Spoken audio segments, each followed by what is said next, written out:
Oh, hello.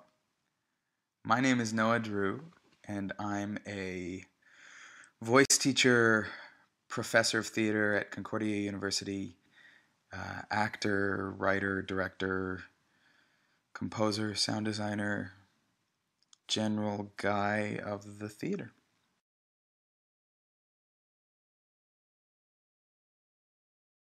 I think an audience seeing creative work before it's finished is a totally healthy thing as long as it's framed that way.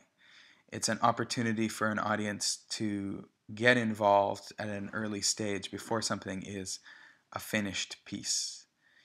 And when people get involved at that stage, it can be a very special experience. It's like sharing something with them before it reaches the world.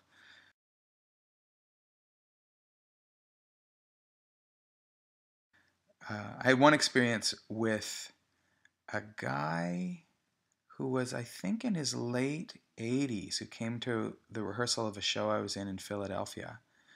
Um, we were rehearsing. He was this old, very gentle Quaker guy. In my memory, he was maybe wearing a suit and maybe even a bow tie. I probably made that up.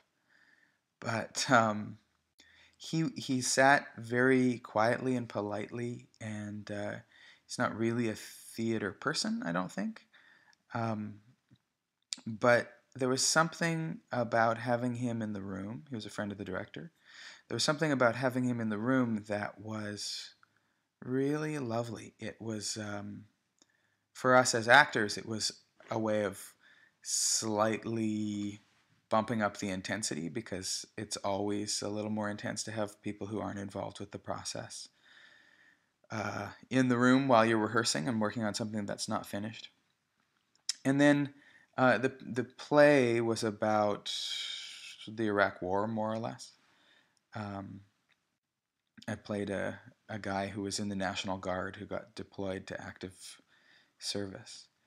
And the Quakers, of course, are pacifists.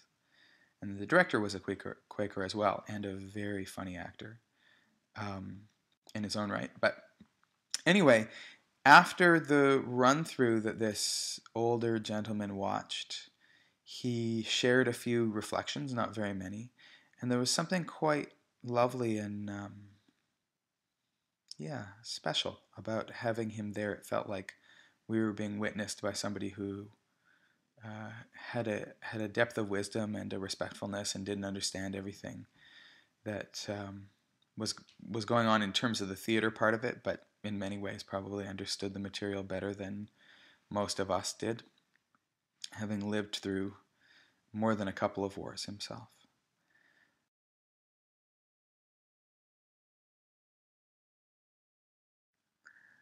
I think that you talk about art the way you talk about food. So if you think about food from an eater's perspective, you talk about it one way, and if you think about it from a cook's perspective, you talk about it a different way. A huge amount of it comes down to personal preference. It can be useful to have some context or some history. Can you hear all those birds? There are a whole bunch of birds tweeting outside. It's early January in Montreal, and birds haven't chirped here in a while, but it's a balmy -1 today, so I guess the birds are back. Anyway, sidebar.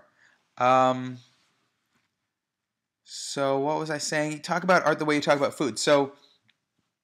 Uh, or talk about art the way you talk about other experiences you have of being alive. So maybe that would be the advice I'd give, is to somebody who doesn't really know much about art but wants to have a conversation about it. I would say describe your experiences in terms of um, what you do know about. So if you're an athlete, oh look, that got a little seasick there, a little tippy. If you're an athlete, talk about the art as a kind of athletic event. There are some similarities, particularly if it's a performance kind of art, theater or dance or music, that kind of thing. Uh, or if you are a baker, talk about it in terms of the flavor of it, the taste of it, the how well it's come together. Is it a light and flaky piece? Is it a thorough heavy meal?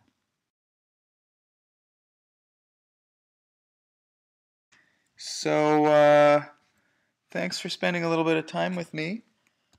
Um, I guess the other way to talk about art, I guess, is to make some.